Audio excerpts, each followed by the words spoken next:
What's going on, everyone? I'm J.U. Kalkrick, former running back at Michigan State University. After college, I was blessed with the opportunity to play 5 years in the NFL for the New York Jets, San Francisco 49ers, and my hometown team, the Buffalo Bills. Now I'm a proud member of Team Xenith. With the Live Your Game spotlight, we turn the cameras on deserving coaches and players around the country to show us how they live their game.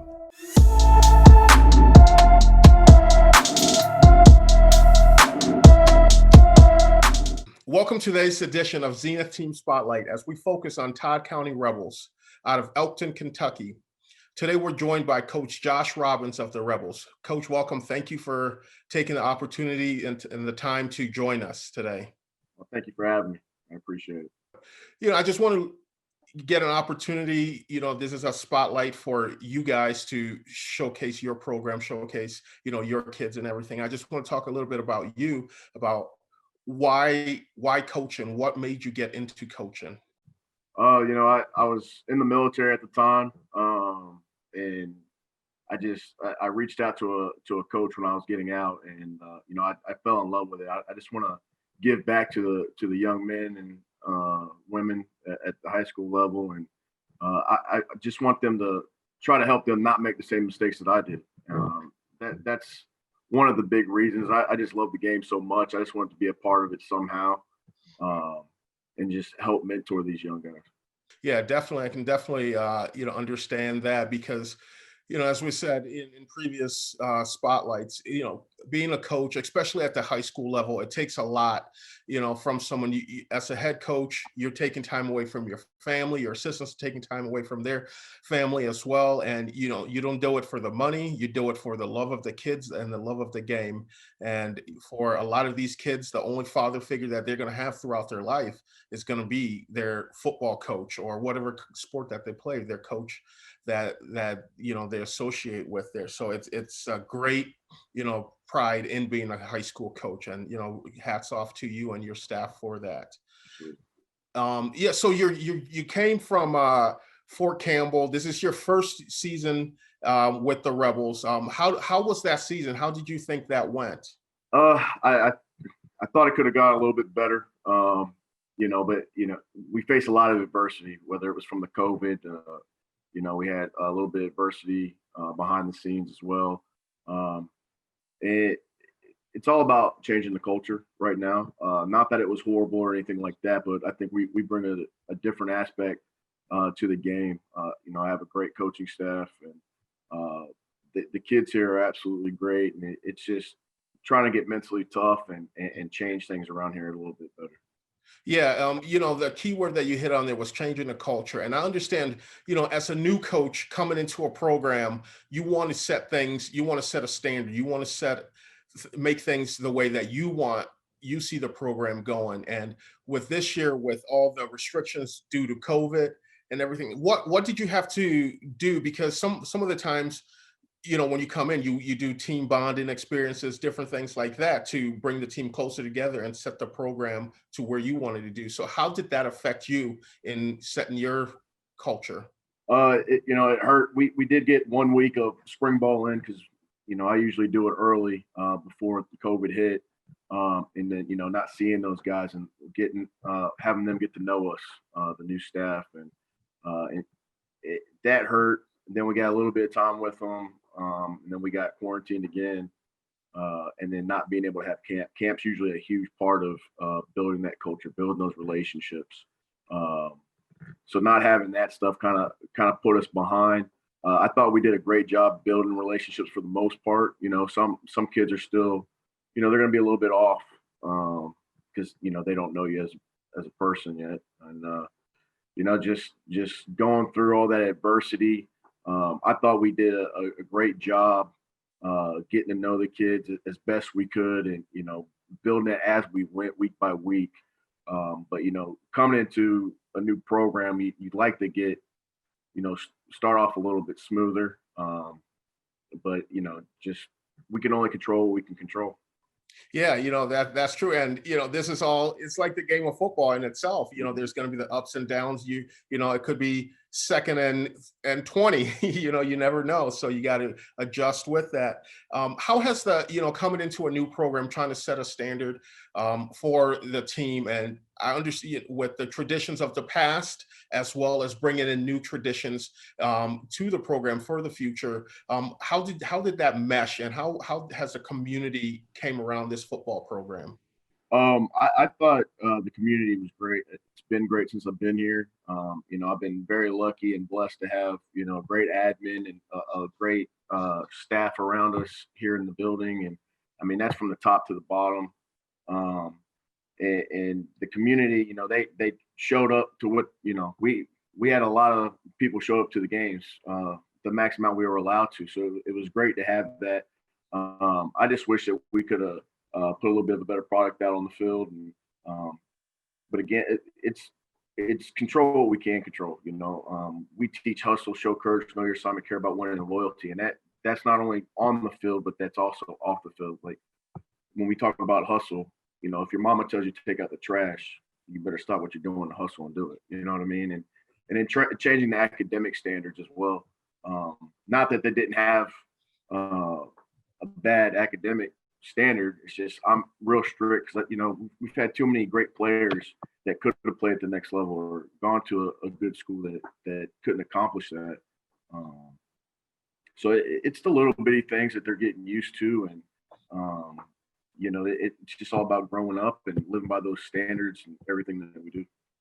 Yeah, those standards that you just flew through there a little bit there, and I believe those are things that you brought with you to the program, right? Absolutely. Yeah. Yeah, we live by those five things: hustle, show courage, know your assignment, care about winning, and loyalty. That's what your schoolwork. That's at home. Anything for the rest of your life, it could be a part of your life. Yeah, those are great. Like you said, those are standards that you can take off the football field and put it into life. And that's the beauty about this game of football, is it teaches you those life lessons, and to continue that. So with the season, what do you think? What are some of the strengths that you guys had this season? I think they started coming together. For the most part, that was a big thing. I think the academic standpoint also improved over time. And that those are things in the work ethic that the new things that we're trying to show them. Slowly getting to where we want it. But those are the big things we improve. Now we just need to be able to carry those things throughout life and everything we do. When we take take it onto the football field, we got to learn how to finish. On the field, off the field, in the classroom, things like that. And that's our big thing that we're looking into this off season, is learning how to finish and really living by our five things. Yeah, definitely. You said, you brought up the off season. So how is this COVID gonna affect your off season, and what are your goals for the off season? Right now, we have to look and see what guidelines they're going to be passed out to us about being able to be in the weight room and things like that. But our goal is to get mentally tough. We need to get smarter. Just learning the game. Kids don't watch football anymore, and that's one of the things that we're battling. And having fun and just growing together, and just being better men. That's our ultimate goal. We kind of have a Christian aspect to it too. I have some great coaches, and we read the Tony Dungy book every day, and we try to give some of that stuff to the kids every day. But it's just growing as men and players. Is it the Tony Dungy Quiet Strength? That book? It's his Uncommon Life, the daily Okay. thing. Yeah, all of our coaches do it, and every day we try to take a little bit of time and go over what the daily message is and things like that. That's great, and those are great things, values to install in kids and in your program. And it's gonna show the success. A few months from now, going into next season and throughout the off season. So what were the bright spots of your season? What can you look back on the season? I know the season didn't end how you wanted it to end, and speaking to you off screen a little earlier, and you said you wish you were still playing, but when you take a second, this was your first year with this program, trying to make it your own. When you sit back and reflect, what were the bright spots of the season? I mean, the biggest thing to me is the relationships. You know, relationships are number one. The kids really started coming together. Um, you know, they were learning the game slowly but surely. I think we're getting better at that.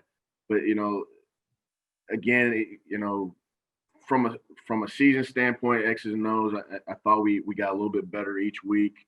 Um, but ultimately, just the relationships. That's the most important thing. I thought we got tighter as a group, and I thought we really built some leaders.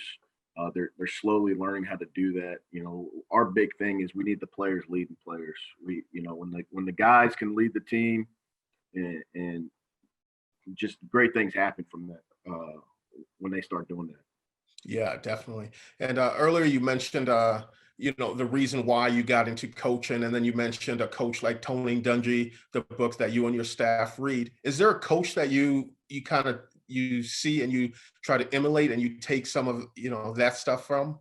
Uh, you know, I have a great mentor in Coach Jim Height. You know, he was a head coach for 40 years down in Texas and New Mexico mostly. But you know, he's taught me so much. You know, I've had great mentors, but he's the guy I can call him anytime, and you know, he helps me get through things. You know, a lot of the tough stuff that I'm going through, and uh, you know, that I like I respect a lot of the NFL coaches and stuff like that, and I wish that I could uh, talk to them and get some advice from that. But Coach Height is ultimately the guy that I look up to. Um, you know, and I had a great coach growing up, and Coach Warren. So those are guys that I really look to and look up to. Excellent. And then jumping, changing gear a little bit, making this a little more light. Growing up, what was your favorite team? I'm a huge Miami Dolphins fan. Why is that?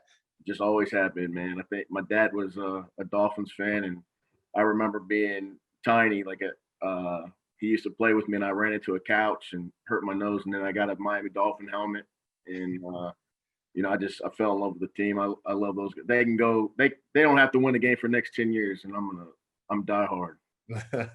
All right. So you're a Dolphins fan. Who's your favorite player growing up?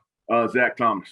Zach Thomas is a guy I looked up to. I was a smaller linebacker, um, and he was somebody that I try to emulate my game. You know, he was a student of the game, and he wasn't the fastest, the strongest, or anything like that. And uh, that guy he was my hero, the guy I looked up to when I was playing. Yeah, definitely. He was definitely a great player, and definitely someone to, model yourself and your game after, his character as well as his on-field play. Absolutely. Um, One quick wrapping things up a little bit here. If you could go back to when you first took over as a head coach, at your first head coaching gig, and you're sitting in 2020, you're looking back at yourself, what would you tell yourself then that you know now? Oh wow. Uh, just just be more consistent. I think every year I've gotten a lot better at it. The bad thing about being the head coach is sometimes now I feel like I'm always the last person to find out things. When I was a coordinator, it seemed like I knew everything, but consistency is the key. Simplify things. You get all excited about these new things that everybody's doing, but if I would have listened to my mentor and just kept things as simple as possible, especially from an offensive standpoint, I think we would have been a lot more successful. And what does the future look like for Rebel football?